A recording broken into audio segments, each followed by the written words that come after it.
Miarabantsika fiangonana amin'ny anaran'ny tompo-piavana dia manana ao amintsika ny fiadanana. Dao homantsika ao amin'ny filerana ny FFPM 488 sy ny FFPM 370 513 920 faharoa sy ny fahaefatra.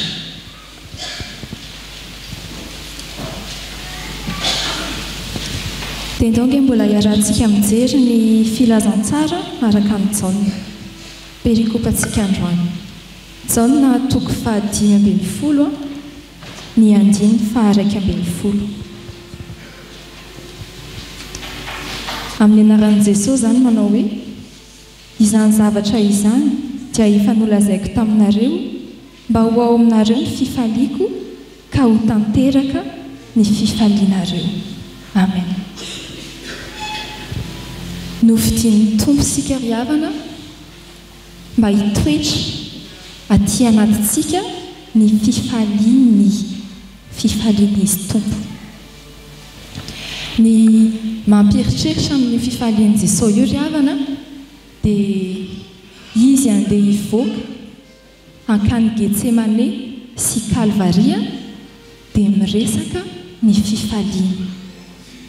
Izy hivoaka hankany Getsemane sy Kalvaria no miresaka ny fifaliany. Izany hoe fifaliana tsy miankina amin'ny tamaso, tsy miankina amin'ny trangan-javatra. Ndao isika hivavaka mba ho isan'izay vidian'Andriamanitra mba hampitoerana ny fifaliana. Vavaka isika. Tompo malalo, misaotra anao zahay ny amin'ny fahasoavanao aminay dia ny hampitoeranao aty anatinay ny fifalianao. Omeo anay ny fifalianao avy amin'ny fahalalana hoe Andriamanitra iray no tia sy mankasitraka anay. Omeo anay ny fifalianao vokatry ny anaovanay ny sitrapon'ny ray. Izany no atakay. Omeo anay ny fifalianao Jesosy avy amin'ny fandavan-tenanay, ny fahoriana iaretanay no ny fanarahananao. Omeo anay zany.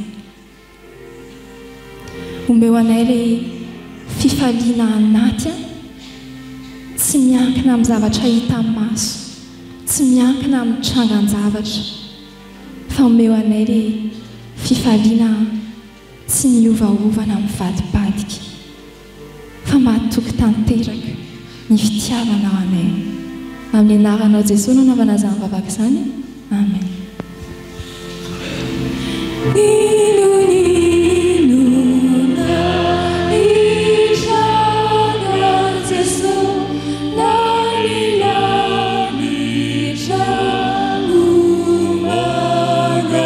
Jesus,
Ny andininy fa efatra ambin'ny folo ka hatramin'ny fa enina ambin'ny folo.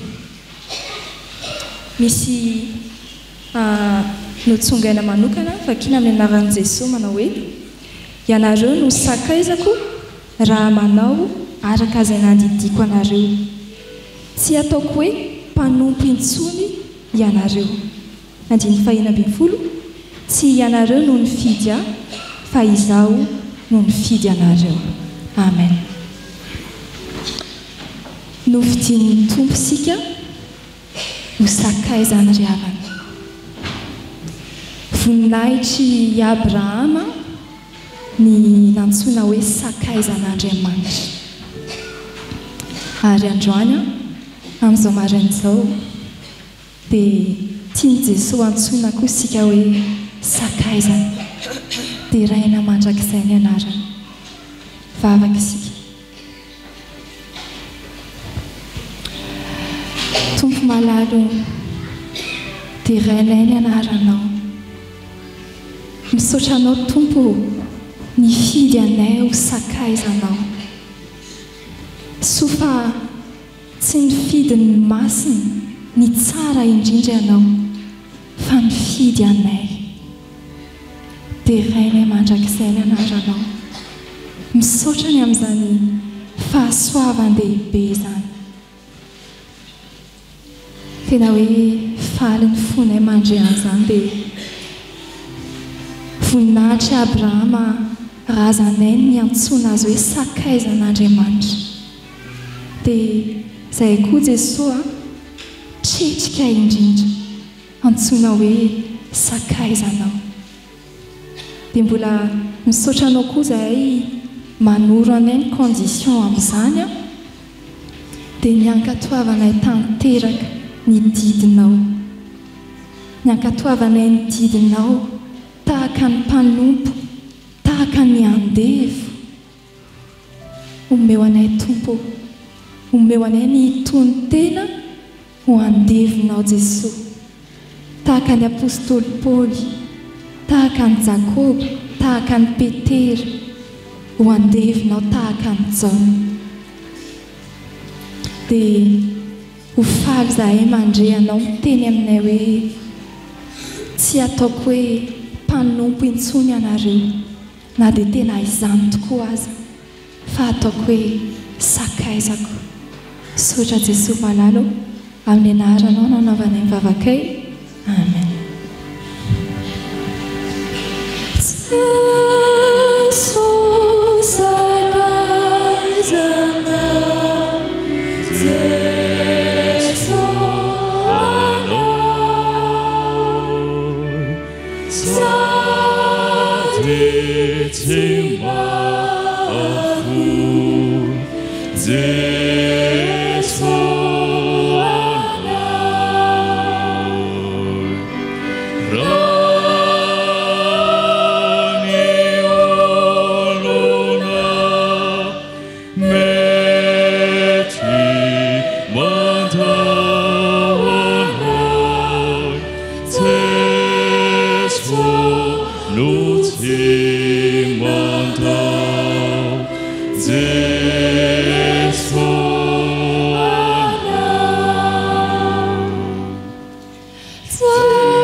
Andriamanitra rehetra ny voninahitra amintsika kosa ny fiadana.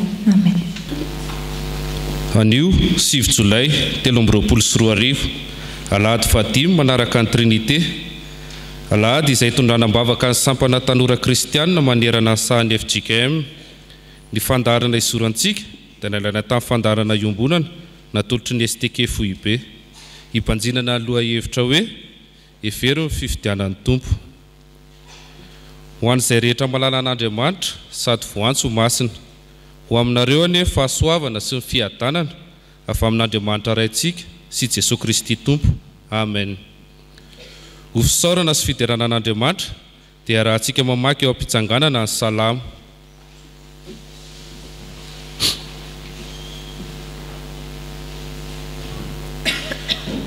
Amin'ny anaran'ny Tompo miterahany Jehovah fa tsara izy fa mandrakizay famindrampony. Iza no malala ny asany lehibe ataon'i Jehovah na mahatonina ny fiderana azy rehetra. Sambatra izay mitandrina ny mety ka manao ny marina mandrakariva. Jehovah tsarovy aho araka ny fahakasitrahanao ny olonao. Fangeo amin'ny famonjenao ahitako ny soa azo ny voafidinao. Hifaliko amin'ny fifalian'ny firenenao. Hiravoravoako miaraka amin'ny lovanao. Amen.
Jombona mivavaka isika ry Andriamanitra raisy zanak'afanay masina faly izay anio fa mbola nomenao tombonandro indray ahafahanay mankalaza sy miteranao aty amin'ny tempolinao masina. Miteranao izahay fa tsara ianao ary mbola namindra fo taminay. Misaotra anao koa izahay noho ny fijoroan'ny STK FJKM. Manatrefy ianao anay Andriamanitra mba hifantohanay tanteraka amin'izao fanompoam-po ivavahana izao. Amin'ny anaran'i Jesosy Kristy. Amen. Tonga eo amin'ny fotoana ho an'ny ankizy sy ny tanora isika, hitsangana avokoa ny ankizy sy ny tanora anao ny ravolahatra.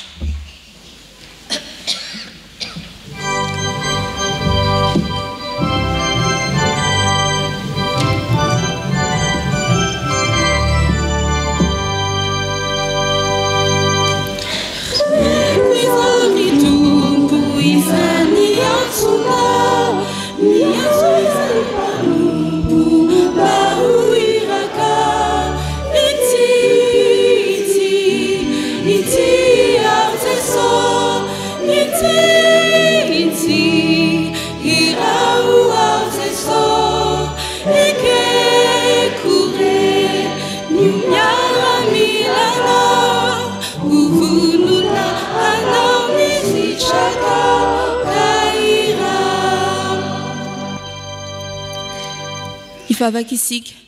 Jesosy misaotra anao indray izay ankizy sy tanora fa mbola afaka tonga eto an-tranonao anio ka afaka mandray indray afatra avy aminao.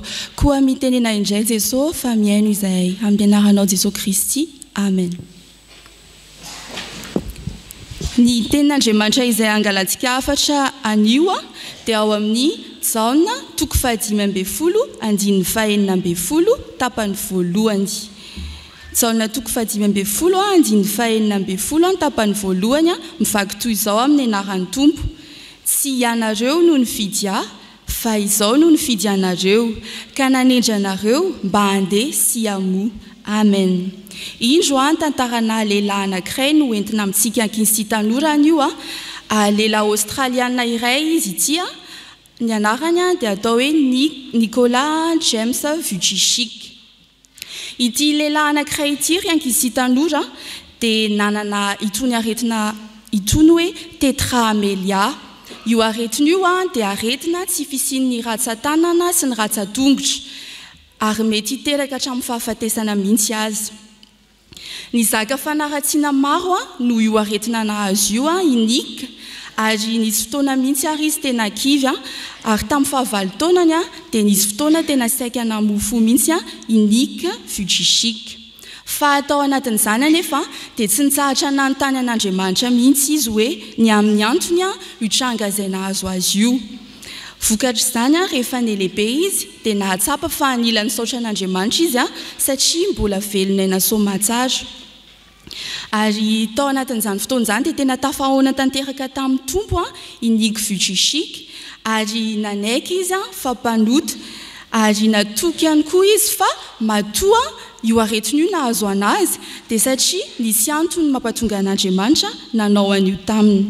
Tamin'ny 17 taona ny rankizy tanora dia efa nanatanteraka ny antso izay natsony tompo anazy iniky Vujicic. Ary tao anatin'izany vokatra izany fitorinan'ny filazantsara nataon'izany dia nahatety firenena mihoatra ny 20 iniky Vujicic ary ihany koa nahataona olona mihoatra ny 3 alina.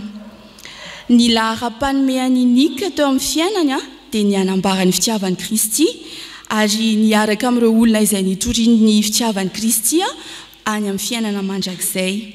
Fa inona kosa ary no afatra ho antsika ankizy sy tanora amin'ity anio ity. Ny safidin'Andriamanitra ary ankizy sy tanora dia tsy mifantoka amin'ny endrika na fisehoana ivelany, tsy miompana ihany koa amin'ny saranga ary tsy mifototra amin'ny fahaizana. Ary ihany koa hoe tsy hoe rehefa lafatra be ianao na tanteraka vao natsoan'Andriamanitra anatanteraka ny asany, fa ny safidin'Andriamanitra dia miorina amin'ny fahasoavany ny fo, ny voa ary ny finoantsika no jereny. Isika ankizy sy tanora tonga eto amin'izao toeran'izao ihany koa ato an-tranon'Andriamanitra amin'izao fotoan'izao dia nofidian'Andriamanitra ihany koa isika noho ny amin'ny fahasoavany. Natsoina isika mba hizarany filazantsara na tahaka ny ahoana na tahaka ny ahoana ny klemantsika satria amin'io klemantsika io mihitsy no anandratan'Andriamanitra ny voninahiny eo amin'ny fiainantsika araka ny Jakoba 2:5. Ireo olona sangany rehetra ao amin'ny Baiboly ihany koa dia samy nanana ny klemany avokoa toa ny Abrahama, Josefa, Mosesy, Davida mpanjaka, Petera sy ny sisa kanefa izy ireo dia novidian'Andriamanitra avokoa anatanteraka ny asany. Koa tadio ary ankizy sy tanora fa safidin'Andriamanitra ianao noho ny amin'ny fahasoavany. Ndao averintsika miaraka ilay tenin'Andriamanitra ao amin'ny Jaona 5:12 tapany voalohany teo amin'ny anaran'i Jesosy manao hoe tsy ianareo no nifidy ahy fa izao no nifidy anareo ka nanendry anareo mba handesy hiamoha. Amen. Ivavaka isika. Tompo, mbola misaotra anao indray izahay androany fa nolazainao taminay fa izahay dia safidinao noho ny amin'ny fahasoavanao. Koa ampio ary izay ankizy sy tanora anatanteraka ny antso izay efa niantsonao anay. Ny fany amasonao no hialo lalana anay mandrakariva amin'ny anaranao Jesosy Kristy. Amen.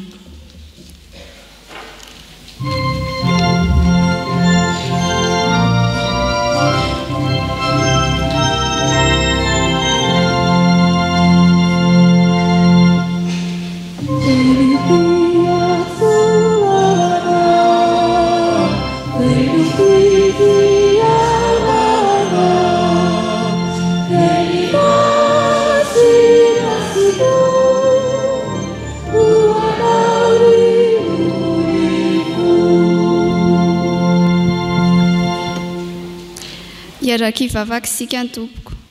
Ry Andriamanitra rainay io, tonga eo amin'ny fotoana hiainona ny teninao indray izahay. Ahidinao aty anatinay tsirairay avy ny fanahinao masina mba hahaizanay mandray izany teninao izany.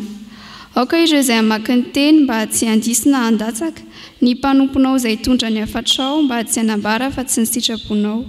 Ary ireto vahoaka izay efa novidianao tompo, aoka mba tany lonaka ny iriny izany teninao izany. Amin'ny anaranao Jesosy no naovanay izany vavaka izany. Amen. Iaraka mamaky sy hiaino ny soratra masina isika ao amin'ny fanekena taloha, bokin'ny Agai. Agai 2:2-20 ka hatramin'ny 7:20. Rehefa hita dia hovakiana amin'ny anaran'ny Tompo.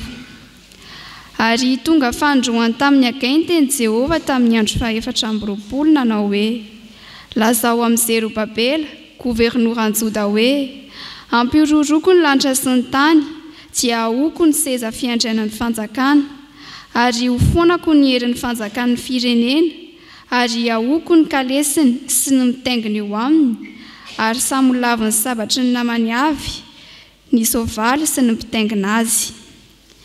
Amin'izany andro izany ho Jehovah tompony maro dia horaisiko ianao ry Zerobabela mpanompoko zanak'i Sealtiela, hoy Jehovah, ka ataoko toy ny fanomboka-se ianao fa efa mifidy anao aho, hoy Jehovah tompony maro.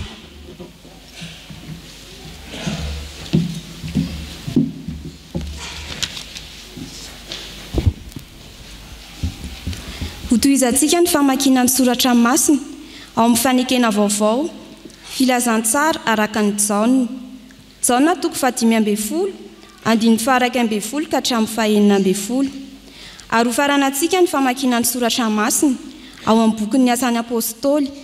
Asan'ny Apôstôly 9:1 ka hatramin'ny 7. Rehefa hita dia ho vakiana amin'ny anaran'ny Tompo. Izany zavatra izany dia efa nolazaiko taminareo mba ho ao aminareo ny fifaliako ka ho tanteraka ny fifalianareo.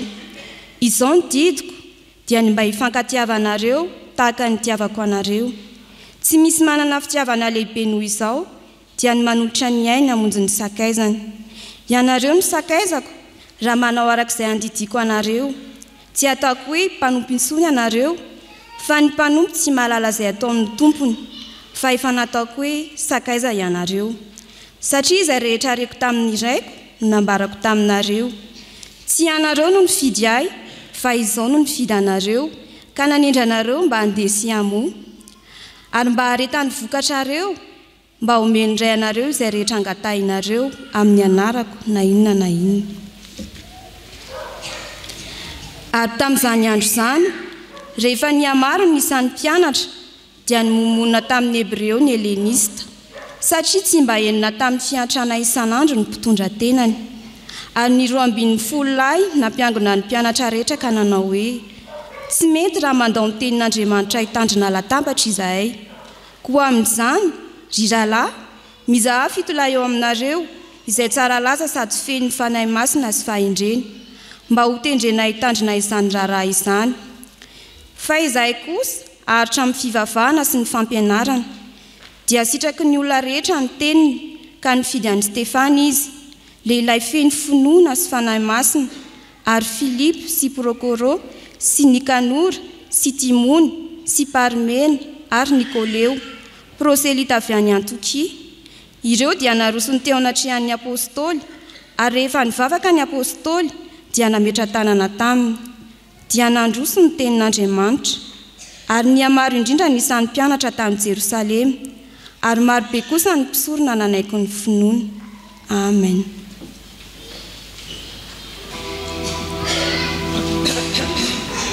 Love.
miarabantsika fiangonana amin'ny anaran'ny tompo ry havana ary manona ny fahasoavany eo amintsika tsiraray avy mamangy manokana ny tanora rehetra tafavory ao anatin'izao fampompivavahana izao ary indrindra miarahaba ny estekezandriny izay miombona amin'ny fampompivavahana itondranam-bavaka ny esteke FJKM.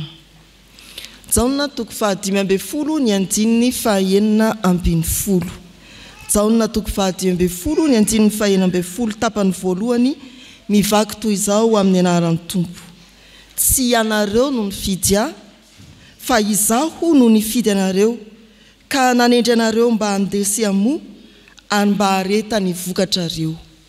Tsy ianareo no nifidy ahy, fa izaho no nifidy anareo, ka manendry anareo mba handesy amo sy mba hareta ny vokatrareo.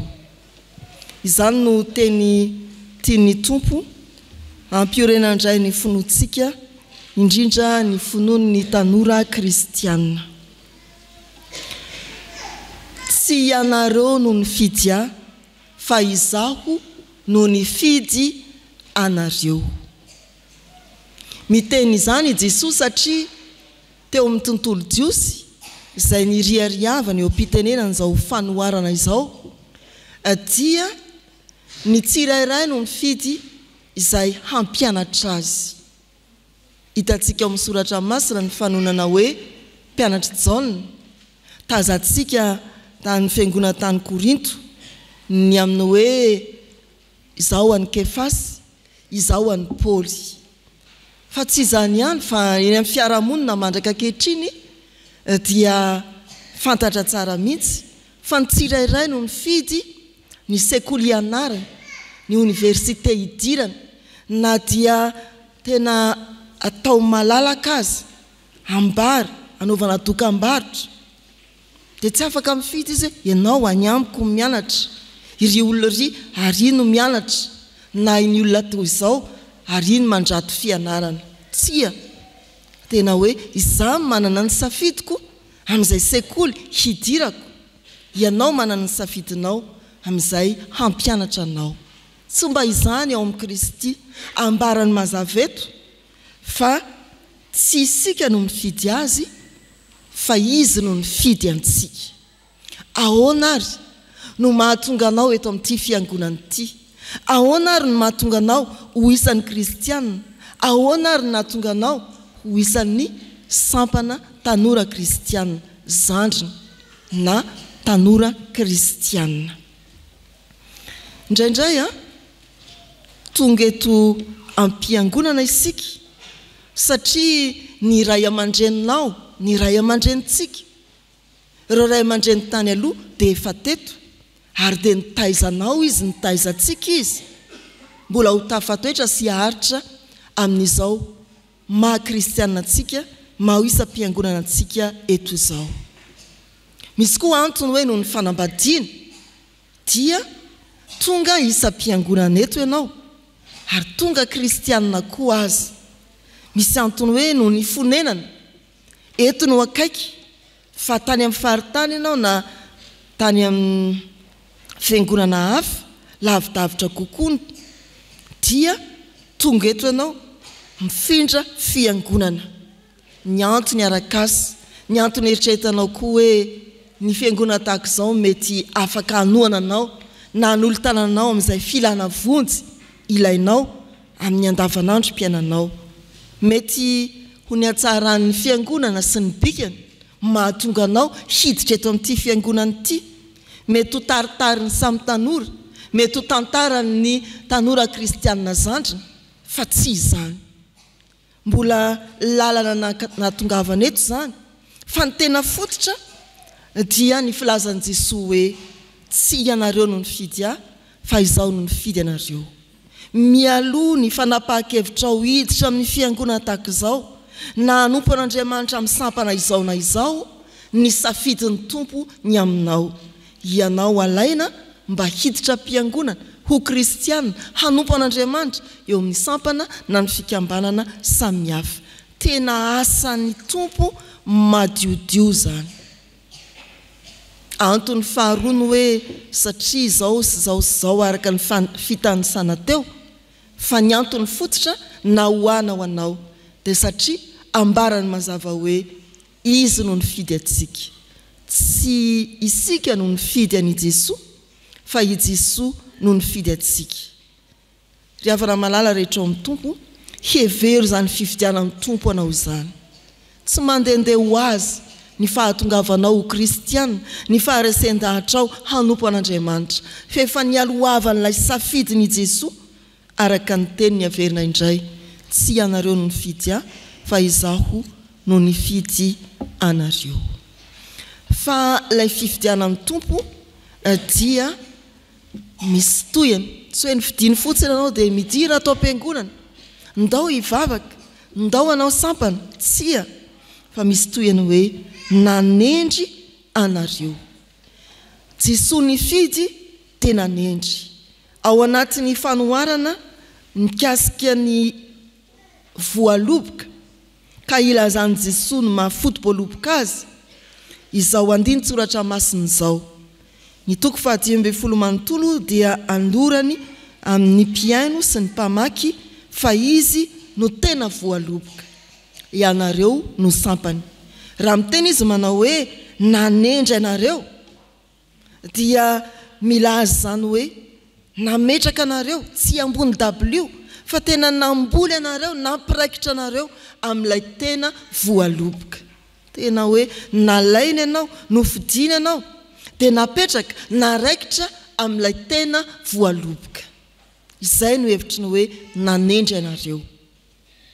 Ry havana malala rehetra ao amin'ny tompo, raha nampiraikitra antsika amin'ny tena ny voaloboka i Jesoa dia ny mba andihana antsika sy hamoaza antsika no antony zany.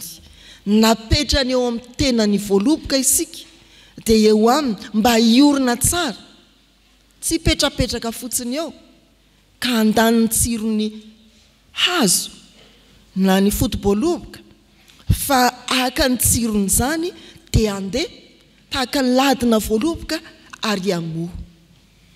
Ny voaloboka ry havana dia karazany zava-maniry mandady toy ny sosety, toy ny kabaro. Mety tsy mbola nahita voaloboka ny sasany aminareo, fa izay ny voaloboka, mandady izy ary dia mamoha.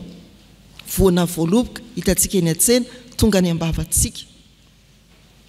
Dia izay ny tanjon'ny tompo, aoriny, apetany eo aminy isika ary toy ny ladi-boaloboka dia mandeha fa tsy hoe mijanona eo fotsiny, mivelona eo amin'ny tompo ary maka ny tsiron'ilay tena voaloboka dia mandeha mandady, lasa lavitra, tsy hoe lasa lavitra ihany ka raviny be tsy misy vony, fa tena mamoa. Izany ny tanjon'ny tompo raha nifidy antsika izy ka nandraikitra antsika eo amin'ny tenany dia ilay voaloboka. Tsy voaloboka misandrahaka sy mandady fotsiny, fa voaloboka tena mamoa ary maharitra amin'ny vony. Ry havana, rehefa nanao fanekam-pinoana i Petera manao hoe ianao ny Kristy zanak'Andriamanitra ao Matteo 9:12, eo amin'ny andininy 7:12 dia hoy Jesoa: ianao no Petera, ambon'ity vatolampy ity no ahoriko ny fiangonako ary ny vavahady ny fiaina tsy hita tsy maharesy azy. Nifidy any Petera ilay natanjaka tamin'ny finoana ary nametraka azy toy ny vato iorenan'ny fiangonana amin'izany finoana matanjaka izany i Jesoa dia mampaharitra ny fiangonana. Firy taona izao ny fiangonana manerana ny tany? Hiteny ianao hoe 2 arivo, mihoatra kely, ny tsika 550 mihoatra kely, fa efa naharitra zany. Ary ny antony dia ilay firaiketana teo amin'ny Jesoa tena voaloboka. Raha ny rivotra ny safotofoto tamin'ny tantaran'ny fiangonana, raha izay fanozongozonana ny finoana kristiana hatramin'ny andro ny martiora, ny fandimby teo amin'ny tantaran'ny fiangonana hatrany am-boalohany na ny teto Madagasikara, dia mety efa ampy nandrodany ny finoana, nanjavona ny fiangonana, fa maharitra ny fiangonana satria miraikitra eo amin'ilay tena voaloboka. Nanendry anareo mba handeha sy amo sy mba hampaharitra ny vokatrareo. Misy fifidianan'Andriamanitra tsy miorina amin'ny fifidianan'i Kristy, heveriny olona sasany izay manangana fiaraha-mivavaka tsy mifototra amin'ny fifidianan'i Kristy fa miorina amin'ny andin-tsoratra masina vitsivitsy dia tonga levina ao amin'ny tantara izy ireny. Tsy mba azo midoroboka sy mamoa fa toy ny anana ihany, mora levina 3 volana, taona vitsivitsy dia tsy hita tsony mbaky ny anarany.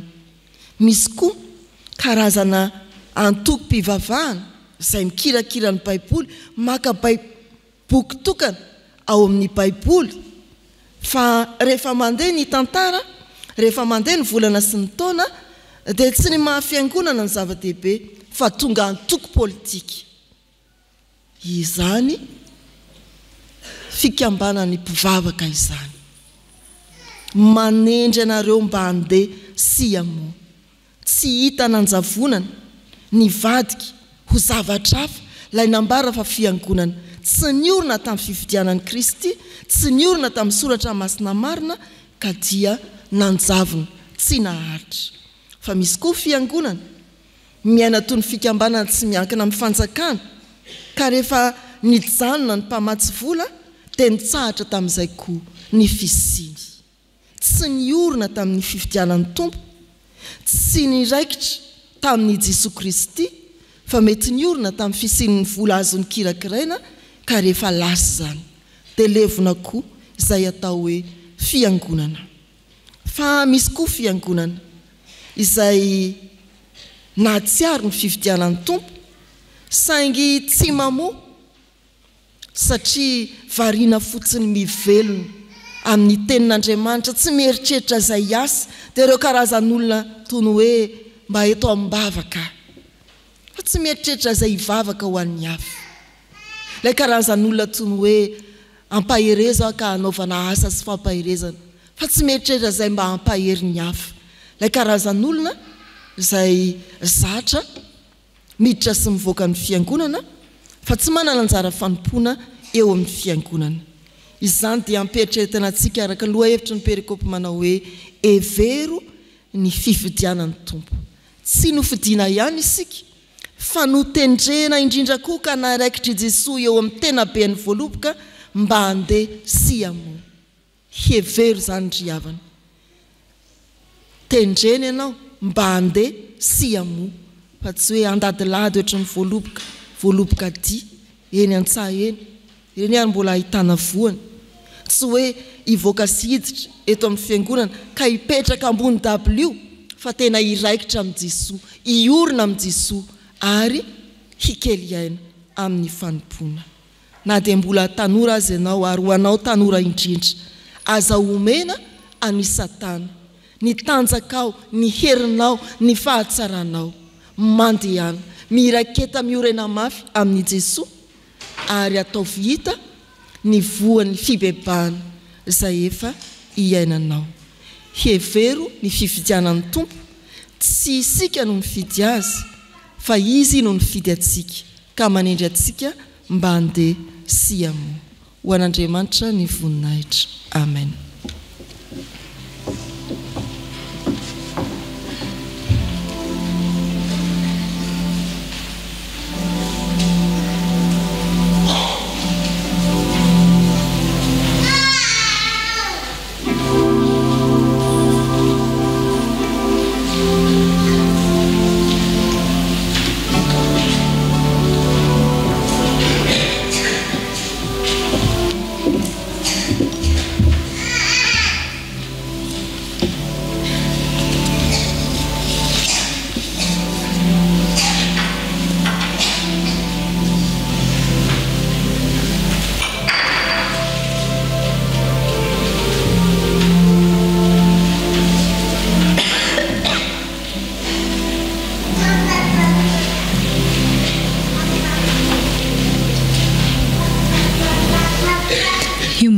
Ry havako,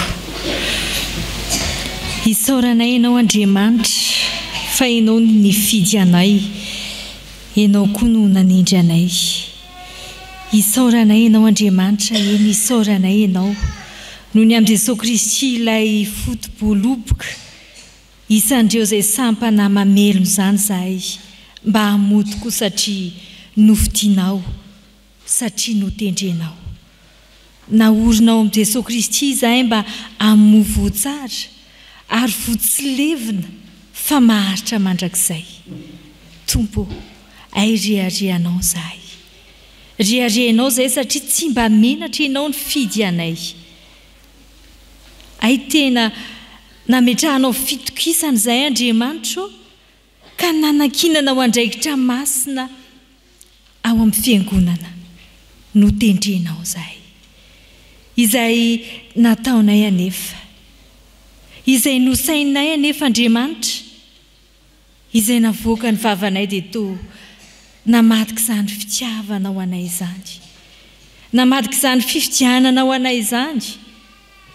Toa tsy noheveriny sainay akory ny safidinao ny antefa taminay tsirairay avy. Toa tsy noheveriny sainay akory Andriamanitra ny fametrahanao fitokisana aminay tamin'ny nanendrena ho anay. Naraikitrao tamin'ny tenanao ilay tena voaloboka izahay. Matetika nefa nitoetranay tsy miorina aminao Andriamanitra. Matetika nefa nitoetranay tsy tafatoetra aminao Andriamanitra. Matetika izahay miala eo aminao Jesosy Kristy ilay iorenanay. Toa tsy mendrika loatra n'izany fifidiananao izany izahay raha nitoetranay. Toa tsy mendrika izany fanendrenao izany izahay raha ny zavatra ataonay.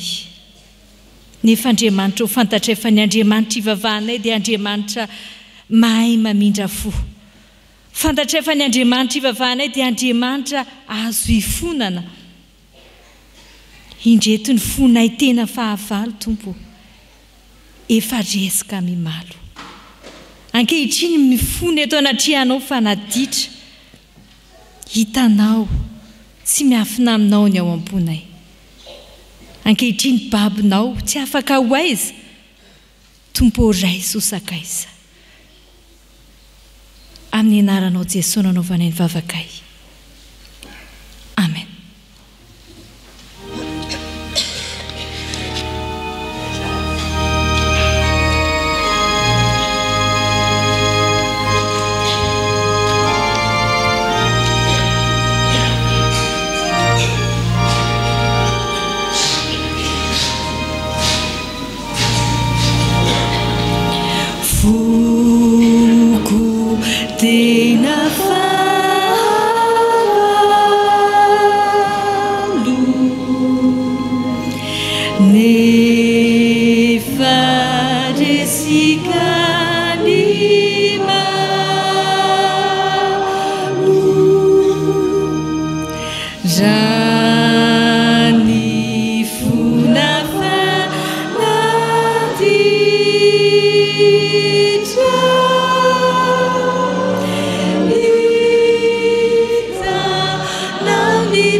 Ry havana, ho antsika anaiky tokoa ny fahotantsika teo anatrehan'ny Tompo ary mibebaka marina tokoa, mitsangana andreny teny soa mahafaly atolotry ny Tompo antsika ho famelana ny helokontsika.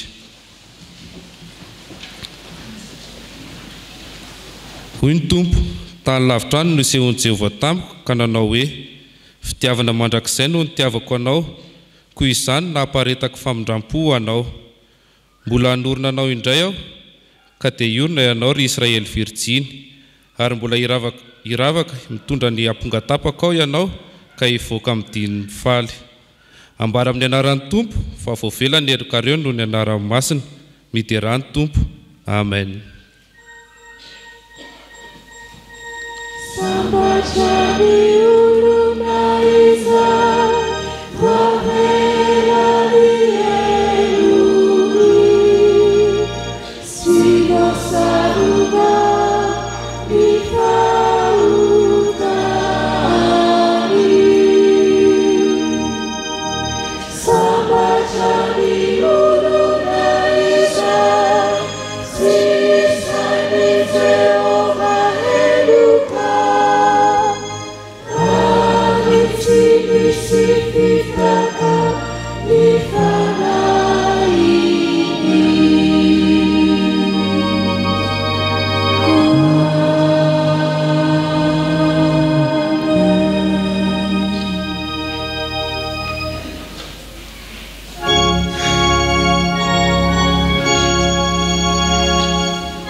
Ho antsika izay voafela heliko andeha hampaharantsika apahi-maso ny finoantsika araka ny fanekempinoana laharana voalohany.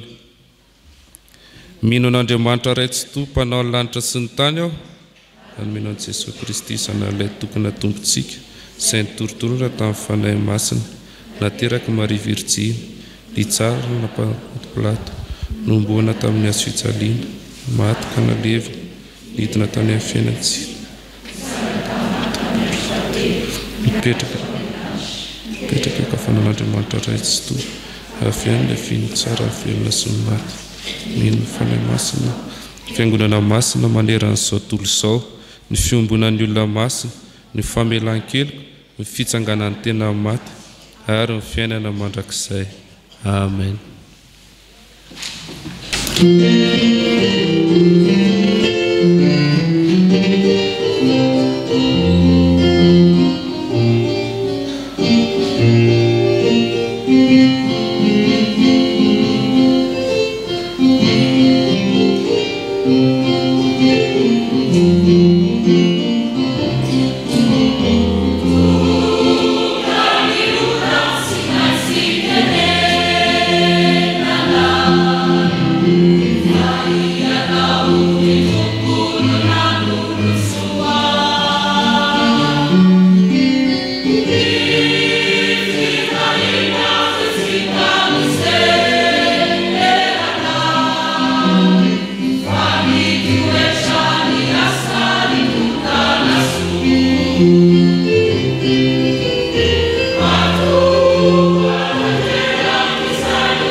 Isa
fitariavana iombona atao anatin'izao vavaka fangatahana izao ivavakisika.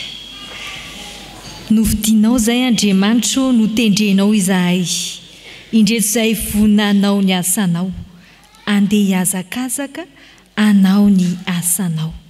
Ankehitriny ary dia apetraka ifeny eo am-pelatananao Andriamanitra ny azakazam-panomponay. Apetraka eo am-pelatananao Andriamanitra ny finoanay tsy ho voahozongozona amin'izay mety toe-javatra maro samihafa iainanay eto amin'ity zao tontolo izao ity. Andriamanitro, ampijoroy hatrany fiangonanao, ampijoroy hatrany finoanay kristiana tsirairay avy, azavela ho lavon'ny rivotra izay mitsoka eto amin'izao tontolo izao. Izay angatanay aminao Andriamanitra dia niarovanao feno ny kristiana rehetra manerana izao tontolo izao.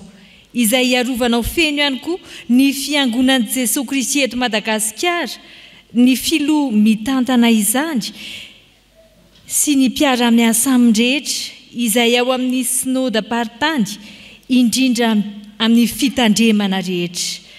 Tompo, arovo izahay, mitantana anay ary mitoera mandrakariva aminay tsirairay avy tany ny azakazam-panompoana izay nanirahanao anay, dia nitory ny filazantsara anao amin'ny olombelona rehetra ihany koa. Ankehitriny dia mitondram-bavaka manokana ihany koa izahay amin'ny sampana tanora kristianina manerany sahany FJKM, indrindra ato amin'izao fitandremana misy anay izao. Tompo, tehirizo ny tanoranao mba ho tena tanora mendrika anao Andriamanitra, na amin'ny fitondrantena, na amin'ny fiteny, na amin'izay fanaovana ny asanao. Tehirizo izy ireo Andriamanitra mba anandratra ny voninahitra irery ihany amin'ny sehatra izay misy azy, fa tsy hoe atao mpiangonana ihany, fa mba ho sampijoro vavolombelona hoe kristianina marina, tanora kristianina marina, any amin'ny fianarana izay ataony, amin'ny sehatra rehetra izay misy azy ireo. Ny asa fanompoana izay tanterahana izy ireo atam-piangonana ihany koa Andriamanitra dia omeo fananao endry izy. Azahoan'izy ireo manatanteraka am-pitiavana izay fandaminana rehetra apetraka ato am-piangonana. Mivavaka izay Andriamanitra ho an'ny fiangonana isotro fitiavana. Ianao Andriamanitra izay efa mitoetra ato amin'izao fitandremana izao, satria ianao Andriamanitra fitiavana dia fantatra efa ato ianao, ary ianao Jesosy Kristy no lohan'ny fiangonanay, mitoera aminay tsirairay avy Andriamanitra. Mitoera amin'ny mpitandrina sy ny ankohonana ianao, mitoera amin'ny birao-piangonana ianao, mitoera ny sampana rehetra izay velona ato amin'izao fitandremana izao ianao, na ny sampanasa, na ny asa ihany koa izay tanterahanay, ny fikambanana maro samihafa izay misy ato amin'izao fiangonana izao. Omeo ny fanahy fitiavana izahay, omeo ny fanahy endry izahay, ahafahanay manatratra ny tanjonay dia samy andova ny fanjakanao Andriamanitra avokoa izahay rehetra. Izay entinay ambavaka Andriamanitra dia ny fandraisan-tanana ny mpitandrina pasteur Miarsoa sy ny ankohonany. Ianao izay efa nanankinanay an'izany hatramin'ny voalohany, no mbola anankinanay izany hatrany satria ianao no nifidy azy ireo, ianao no nanindry azy ireo ihany koa eto amin'ny fitandremana izay misy anay. Ny fotoana rehetra izay iarahana amin'ny sinôda-paritany, ny fotoana rehetra izay iarahanay miombona ihany koa amin'ny fiangonana rehetra, ny amin'izany fotoana izany Andriamanitra dia ankininay feny eo am-pelatananao, anohana anay ianao amin'ny lafiny rehetra izay mbola ilaina ao anatin'izany. Izay tsy hainay, tsy hangataka eto anatrehanao Andriamanitra ny fiainanay tsirairay avy. Ianao mahalala ny olam-piainanay tsirairay avy. Ianao mahalala izay iainanay amin'ny fifaliana, amin'ny fahoriana, amin'izay marary anay rehetra. Fa izay iombonanay eto anatrehanao Andriamanitra dia rakofo ny fiadananao izahay, rakofo ny fahasoavanao izahay amin'ny tokantrano tsirairay avy, amin'ny isam-batan'olona tsirairay avy. Matena mpanompo marina tokoa ka miavaka izahay manompo anao eo amin'ny fiainana manontolo. Farananay ny vavakay, amin'ilay vavaka tsara indrindra nampianarin'i Jesosy Kristy anay manao hoe raina eo izay ny an-danitra ho masinana eny anaranao ho tonga any ny fanjakanao atao any ny sitraponao ety atany takany any an-danitra omeo anay no izana sahaza ho anay ary mamelany eloko ay takany amelanay izay meloko taminay aza mitondra anay eo amin'ny fakapana fa manafanay amin'ny ratsy anao ny fanjakana sy ny hery ary voninahitra mandrakizay amen. Faly miarabanareo fiangonana amin'ny anaran'i Jesosy Kristy sokontsika afatra avy amin'ny STK Foibe. Faly miarabanareo rehetra ary misaotra an'Andriamanitra isika eo ampiatrehana ny asa fanebeazana ary ny adidy samihafa nasaina ny tanterahantsika araka izay efa nanapahany saika be sy ny komity Foibe STK isika amin'izao. Isaorana ny tompo fa mizotra trany ny asa famangina atao amin'ireo synodam-paritany sy fiangonana mila famangina manokana. Mitohy hatrany ny fanorenana ny trano any be mahatazana amin'ny andro vazo. Iomanantsika ihany koa ny fiatrehana ny jobily volamena ny STK FJKM ny taona 2024 sy ny fanavaozana samihafa eo amin'ny ambaratonga mpitondrana. Dia manao veloma sy mirary soanareo eo ambanin'ny fahasoavan'ny tompo ny mpitandrina Andriamalala Solomon Jean Denis filohan'ny STK Foibe. Ry tanora namana ny STK ny KTZ na Kristiana tanora zandry no alalan'ny maro azy dia sampana iray ao anatin'ny sahan'ny FJKM izay mandray ho adidy ny mba hahatonga ny tanora hery sy toetra ao amin'ny tenin'Andriamanitra mba handresena ny ratsy. Araka ny fitsipika izay nohavaozana tamin'ny taona 2022 dia afaka mirotsaka ho mpikambana ao amin'ny sampana avokoa na manambady na mpitovy ianao. Efa manomboka ny tao-piasan'ny STK izao koa manasanao tanora ary hiaraka aminay isaky ny asabotsy ariva na alahady ariva. Misy ny sokajinasa sy voamera ahafahanao mampiasa sy mitrandraka ny fanomezam-pahasoavana anananao. Ny voamerany empanahy izay an'olokoloany rehetra mba halala bebe kokoa an'i Jesosy Kristy mba hijoroana amin'ny finoana ary hitarohana ny tsirairay hibanjana sy hisaina ny lanitra. Ny sokajinasa fanatanjahantena hitaizana ny tanora ahery ara-batana sy ara-pahasalamana toy ny randonnée sy ny lalao baolina. Ny sokajinasa saina izay sehatra hifampizarana eo ireo fahalalana amin'ny mahatanora toy ny fianarana mahandro sakafo sy ny lalao-tsaina. Ny sokajinasa zavakanto izay mba tonga ny tanora hanome voninahitra an'Andriamanitra amin'ny alalan'ireo talenta izay omen'ny tompo azy. Aza misalasala manantona anay tompon'andraikitra fa mandray anao mpitiavana izahay. Farany ry tanora sahy mijoro fanasina sy fahazavana eo amin'ny manodidina anao. Tanora mitoetra sy miaina ny tenin'Andriamanitra mahatoky ny tompo samy miatrika ny ho avy. Aoka tsisy olona anao tsinotsinona anao noho ny atandroanao fa aoka ho tonga fianarana ho an'ny mihina anao amin'ny fiteny, amin'ny fitondran-tena, amin'ny fitiavana, amin'ny finoana, amin'ny fahadiovana. Ho an'Andriamanitra ireny voninahitra. Amen. Mahakasika ny fansambahoakan'ny fansambahoakan'Andriamanitra no resahana eto androany. Raha sitrapon'ny tompo dia hiroso amin'ny fanavaozana tompon'andraikitra isika amin'ny taona 2024 io. Ho fiomanana amin'izany dia hiroso amin'ny fanavaozana fisoatana anarana isam-piangonana. Koa ho antsika eto Sotrotiavana dia toy izao ny fandaminana. Izara taratasy amintsika loham-pianakaviana ny diakonina ka angatahana am-pitiavana mba hitsangana isika loham-pianakaviana mba anloran'ireo diakonina azy ireo.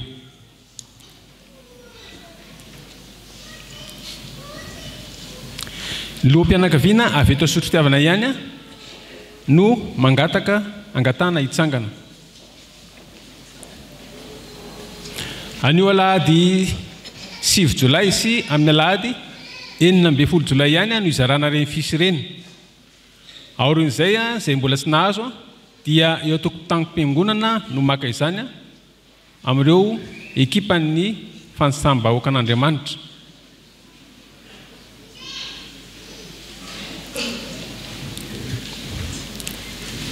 Izay lohan'ny ankonana no mitsangana ho toloran'ny diakonina ireny.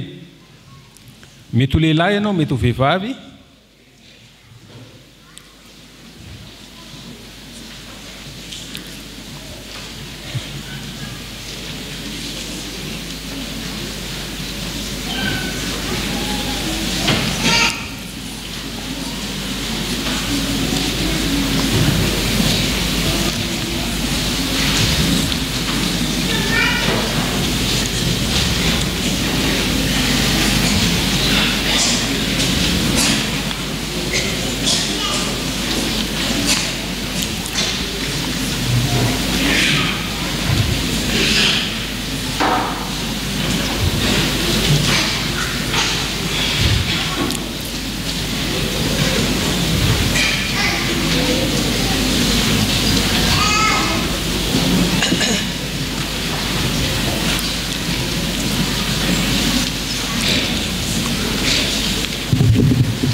eny ariavana azavaina tsotsotra ny fomba famenona azy ity ny voalohany ery ambony ery dia misy hoe déconne pia reny le déconne natao hoe déconne pia ndraikitra carreau tamin'ny fotoan'androny raha ohatra tsy mbola manana le déconne pia ianao dia aza fenona io ny adresy dia fenona ara-dalàna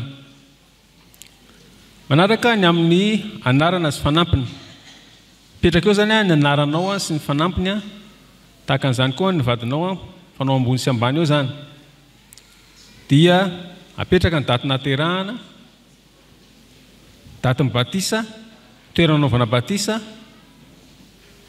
na mpandray na katekomenina koa ianao dia ny daty nandraisana anao ho isa mpandray fanasan'ny tompo dia ny toerana nandraisana anao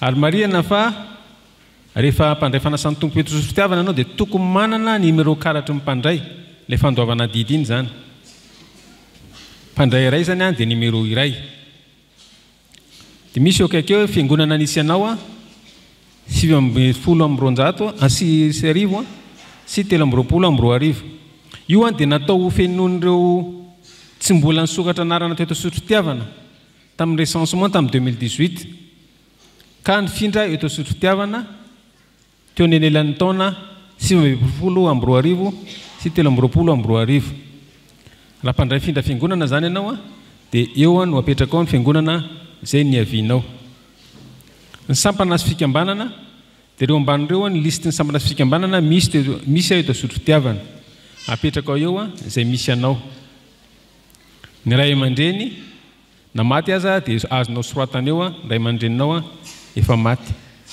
dia numéro téléfoninao ny adresy mail ka raha manana afarany dia mombamombanao ny momba ny ankonana manambady ianao vita soratra vita fanamasinana maty vady ianao dia cocheny reny raha sara-panamadina dia io ihany koa ary ohatra anao aloha-mpianakaviana fa mpitovo dia atao ihany koa cocheny ireny dia eo misy ny asa sy ny toerana hiasana tsindrina manokana le numéro teo numéro ny karatry ny mpandray samy manana isika rehetra mpandray fanasan'ny tompo eto sotrofitiavana dia mba hahafahana mitsinjo ny fanarahana izany adidy zay nalohanao sy ny fanarahana mombanao zany dia azadino mametraka ny numéro karatra mahampandray raha misy ny fanamariana tianao atao mikasika an'ireo zavatra amin'ny fiainon'ireo dia aza ataonao ery amin'ny sisiny ery misy hoe fanamariana ny famerenana ny fisy iny dia manomboka raha mpitso dia afaka mandray no amin'ny sekretariat ka hatramin'ny zoma 20 septambra ao amin'ny sekretariat zany na ao amin'ny équipe ny recensement eo tokotanim-piangonana rehefa alahady mariana fa rehefa mamerina fisy anao dia mahazo le takelaka kely ery ambany ery misy ny laran'ny fisinao io takelaka iny no ahafahanao manao fanamariana na réclamation rehefa tonga ny fotoana ampisehoana ny listra voavoaka ho an'ny vahoakan'Andriamanitra dia tehirizina tsara zany iny tapakely iny ataovy anaty baiboly dia isaky makaty am-piangonanao dia mipetraka ao iny tadidinao ny numéro iny ahafahana manara-maso ny mombamombanao zay riavana mikasika an'iny fahasambahoaka iny raha ohatra misy fanamariana na misy fanontaniana tianareo apetraka dia afaka mametraka zany nareo amin'ireo comité ny recensement ao atoko tamin'ny mpiangonanao farandriavana dia fanentanana foy amin'ny anaran'ny tompo fa hafa ny isika voaforona atao amin'i Kristy Jesosy mba anao asa tsara Efesiana 2:10 tapany voalohany araka ny fantatsika dia izany teny zany no teny faneva iainana irosona amin'ny fandraisantana amin'ny tandrina andreny manana miarisoa mianakavy ary rehefa nambara ombenimbeny ihany koa fa ny fanolorantsika izany fandraisana anjara ampitiavana sy ampifaliana zany no asa tsara voalohany sy mendrika indrindra ka ny voalohany ho fomba hanolontsika mari-pitiavana sy mari-pahafoizana anolorana fanomezana ho azy dia isy ny tolombola izay ataontsika mialohan'ny rakitra ary raisy ny déconne tompony anjara izay mandalo eny amintsika eny ho an'izay manao ny safidy anolotra ampomanginy zany fanoloran'izany kosa dia efa misy mivoatin-drakitra ao am-baravaranao androtsahana izany faharoa ny fotoana izay ankalazantsika n'Andriamanitra noho izay fandraisan-tany amin'ny tandro zany dia ny 7 volana jolay iarahana amin'ny sondaparitany ary anasana antsika ihany koa mpianakavy finoana anotrina izany fotoan-dehibe izany fa ny an'ny fiangonana manokana ny fiangonana sy ny zanakam-pelezana kosa dia ho tanterahana amin'ny 7 jolay eo avy izao raha sitrapon'ny tompo ary samy anasana antsika rehetra ihany koa fa mba hoenty mantanteraka ireo fotoana roa ireo dia misy ny fandraisana anjara indrindra ny sakafo akape izay ho tanterahantsika amin'ny 7 ny volana jolay izay fitopovavahana tokana ihany amin'ny fotoana io dia isy ny komity andray izay fontsika ho fandraisana anjara amin'izany sakafo agape izany ao an-tokotany ao ary ao ihany koa no andraisantsika ny teke ahazona amin'ny sakafo amin'io alahady 7 jolay io mariana fa samy mitondra fitaovam-pihinanantsika amin'izany koa andeha ary aneo fitiavansika izara faliana iaina amin'ny fahalemem-panahy izay samy fikatsahana ny tsara indrindra ho an'izao ray aman-drem-pitandra izao ho voninahitr'Andriamanitra ka ho vonina tsara isika amin'ny asa tsara rehetra. Timoty 2:7 ny 7:12 tapany 2 dia ho an'Andriamanitra rehetra ny voninahitra. Amen. Hivavaka isika riavana.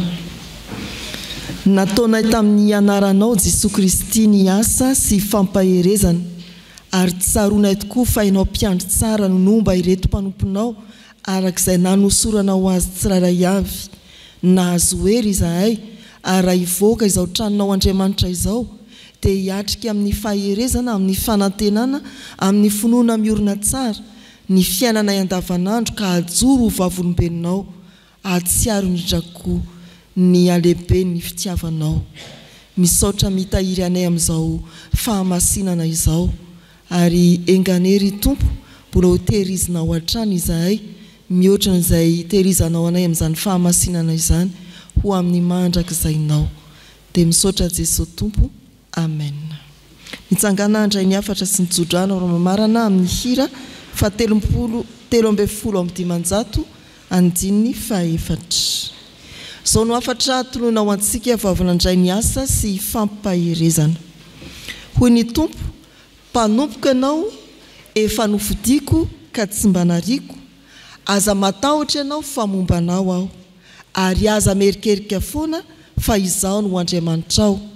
Mampahery anao sady mamonjy anao, eny mitantana anao amin'ny tanana kavanany fahamarinako aho. Amen. Raisoa ny tsodrano tanterahan'ny tompo aminareo. Ny fahasoavan'i Jesosy Kristy tompo, ny fitiavan'Andriamanitra ray, ny hery sy ny firaisana amin'ny fanahy masina ho aminareo rehetra hatramin'izao sy ho mandrakizay. Amen.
Ho an'Andriamanitra irerianany ny voninahitra amin'ny anaran'ny Ray sy ny Zanaka ary ny fanahy masina. Amen.